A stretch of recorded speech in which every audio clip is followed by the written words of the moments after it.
URC semi-final number one, folks. Leinster up against Glasgow. Apologies, this is much belated, but the game was on at like 1:15 in the morning my time, so I've watched it first thing this morning here in NZ. And Leinster, pretty comfortable in the end. 37 points to 19 winners over Glasgow. Glasgow's couple of late tries make the scoreboard look a little bit more respectable, but this was domination from Leinster. There had been a few calling them out for being, a little bit fragile, a little bit shaky after their performance over the Scarlets the week before, but less of that this week, I will imagine. That being said, Glasgow, if you can't catch a high ball, it's going to be a long day at the office, and Leinster kept on at that, and the Glasgow guys just kept dropping it. They couldn't escape their own half for large periods of this game. I mean, they tackled the house down at times. They won penalties at the breakdown, but Leinster eventually just ground out those tries. Some of them were pretty slick with the hands. We'll go through some of the key events and the stats. You guys can let us know your thoughts. It was a perfect start for Leinster because they won a penalty literally from the kickoff. Not opting for three, relentless, go through some phases, and Dan Sheehan goes over for his first of two tries. We've only got a couple of minutes on the board, so it is quite the start from Leinster. And they actually managed to kick the conversion from that one. They left about, 11 points out there from the boot, which you can do when you win 37-19. But if it's a closer game, those missed points might come back to haunt you. But not in this case, 7 points to nil. Although Glasgow, as I was thinking, this could be a bit hairy, replied in the perfect way. Kyle Rowe down the left wing, getting himself some space. Infield kick to George Horn. Try time. So literally, apart from the misconversion from Glasgow, literally the perfect reply. Maybe they're up for it. But Leinster really wrestled control of this game. I mean, both sides' lineouts were a little bit loose. They both missed a few early. To be fair, the rain did start coming down. And I feel like there's a nice moment there.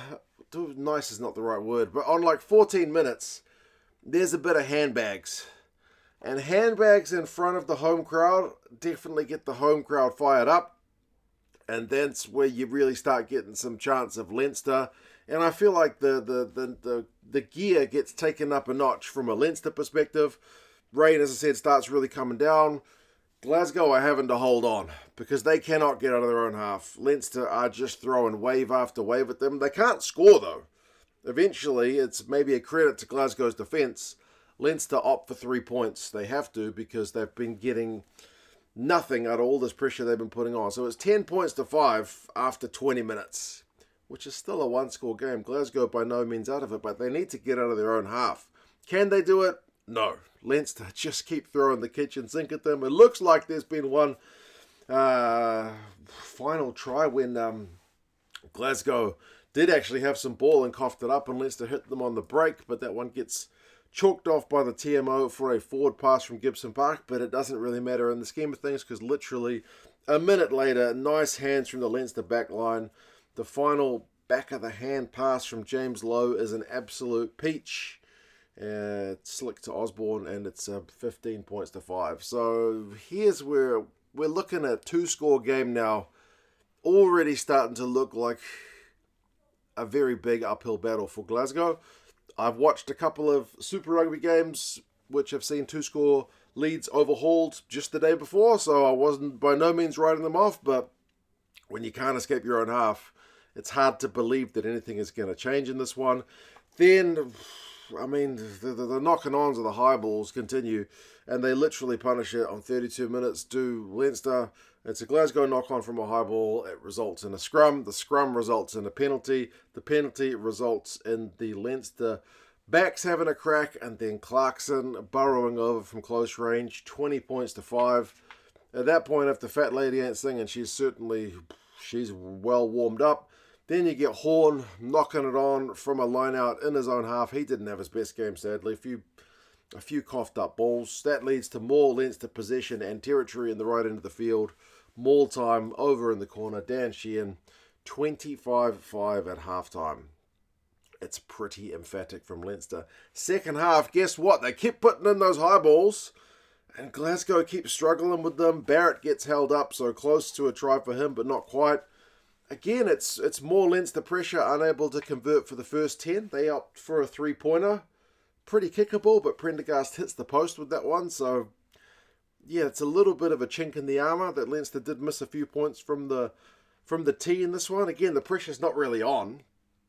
I mean, as much as you can... I mean, there's pressure on in that you're in a bloody URC semi-final, but you know what I mean. It wasn't like it was a kick to take the lead or anything, but... yeah, pretty kickable one goes a begging. Yellow card warning for Glasgow for too many penalties conceded on 53. And Leinster punish. Ripper of a pass from Jameson Gibson Park. Sees Osborne go for his second close to the line. That's a hell of a move. 32-5. And then probably the best try yet is the next one, which Frawley is able to finish. James Lowe on kick return. Big carry from him. And then the hands from the Leinster players see it go from the left wing to the right. Tommy O'Brien, final ball to Frawley. Probably a couple of guys could have scored that, but Frawley has just come on, is able to finish it. So 37-5. Maybe if you're looking at it like glass half empty, if you're a Leinster fan, you could say, well, that tries on what, 58 minutes? So for the final quarter of the game, it's Glasgow with 2 tries to zip. If you are looking glass half empty. If you're looking glass half full, the game's already won. They take the foot off the gas. You would ideally like them to just keep on the jugular. But no, it's Glasgow who get a couple of late consolation tries. Dobby with the snipe makes it 37-12. And then Tuipulotu, his footwork in terms of Lions selection. Very tasty to see him back fit. 37-19. So Leinster will be disappointed to concede 2 late tries, for sure. They're not happy conceding any points. But the game was well and truly done and dusted long before that. So in the scheme of things, it doesn't matter. But for the coaches, I'm sure it'll matter. Final stats, possession finishes 52-48, which is pretty even, but the territory is 70-30 to Leinster. That's the story of that game. Glasgow couldn't get out of their own half for so long in this game. Turnovers conceded as 15-14. So both sides relatively high. Leinster also dropped a fair bit of ball, but I mean the guys who dropped the ball for the Glasgow Warriors, like Horn with 3, Mackay with 2, Stain with 2, Rowe with 2. A lot of these are your guys catching your high balls. Too many. Line break 7-5 to Leinster. Penalty count is 7-12 against Glasgow. Kicks from hand is relatively high, 33-31, but knockout footy.